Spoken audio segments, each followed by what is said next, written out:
que se passe-t-il très loin d'ici, aux abords des étoiles qui illuminent notre ciel? Et bien au-delà, jusque dans d'autres galaxies, y aurait-il trace de vie? Les plus grands télescopes du monde offrent aujourd'hui quelques réponses dignes d'un incroyable scénario de science-fiction. Des substances minuscules et invisibles à l'œil nu, des molécules, ont été identifiées à plusieurs milliards d'années-lumière. Sucre, alcool, oxygène existent ailleurs dans l'univers et les astronomes viennent même de détecter une molécule organique. Ainsi s'affine le plus vieux rêve de l'humanité, consulter le ciel pour mieux se découvrir.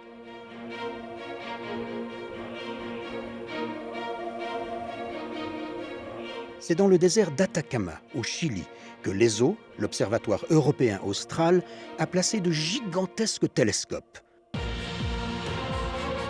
Armazones, dont démarre la construction, sera le plus grand de tous. Érigé au sommet d'une montagne, son dôme aura la taille d'une cathédrale. Des yeux de titan, disposés sous un ciel limpide comme il n'en existe pas d'autres sur Terre, distinguent des mondes dont la lumière parvenant à nous a été émise quand il n'y avait encore ici ni soleil, ni planète, ni lune, mais seulement des gaz et des poussières.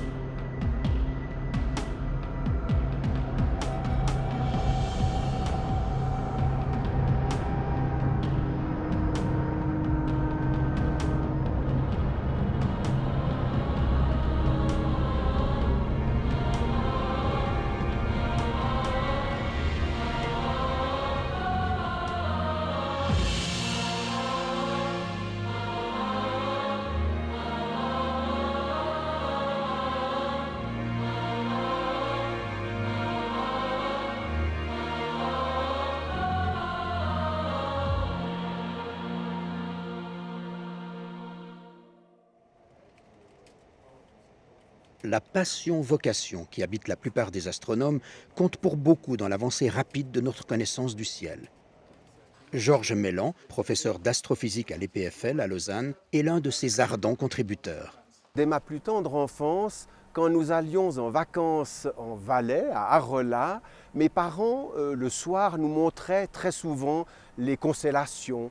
Et les cieux sont extrêmement beaux, extrêmement lumineux. Et le fait d'être entouré de cet infini qui se présente tous les soirs, ces interrogations fondamentales, d'où sommes-nous, que sommes-nous, où allons-nous, font que petit à petit, j'ai eu le rêve d'étudier un jour peut-être cette variété d'objets qui nous entourent. Et c'est petit à petit, à travers des études de mathématiques, de physique, que finalement j'ai pu enfin assouvir ce rêve, ce désir d'étudier le cosmos. Plus de 50 fois, Georges Mélan a fait le voyage au Chili, et il repart encore pour y étudier un des objets les plus éloignés de l'univers.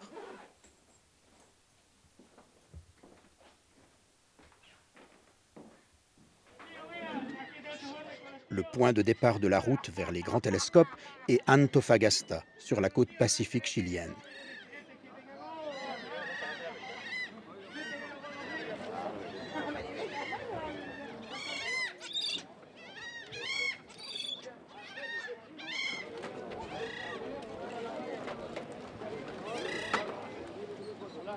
La ville portuaire grouille sous un ciel continuellement blanc. Une nappe de brouillard étouffe les côtes de l'océan d'une lueur sans éclat. Difficile de réaliser que quelques centaines de mètres plus haut s'ouvrira un ciel tout aussi constant, mais de vives couleurs.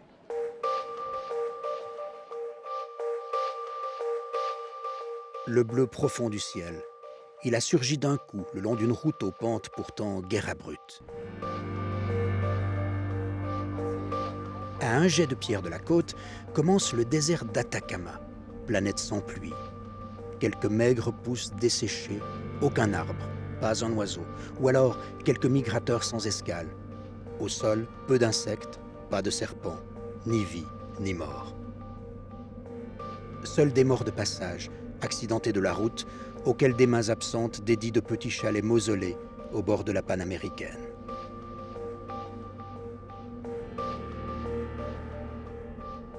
De gros cailloux déposés sur un lit de sable et de gravillon dessinent le paysage des hauts plateaux. À déjà 2000 mètres d'altitude, alors qu'on approche la dernière grimpée vers Paranal, la faille tectonique d'Atacama griffe la haute plaine d'une cicatrice prête à se rouvrir à chaque instant. C'est un lieu de séisme fréquent et dévastateur.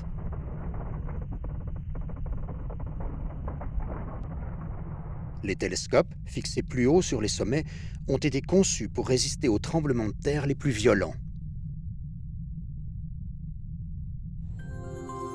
Au coucher du soleil, l'obscurcissement du site d'hébergement est un rituel quotidien empreint de magie.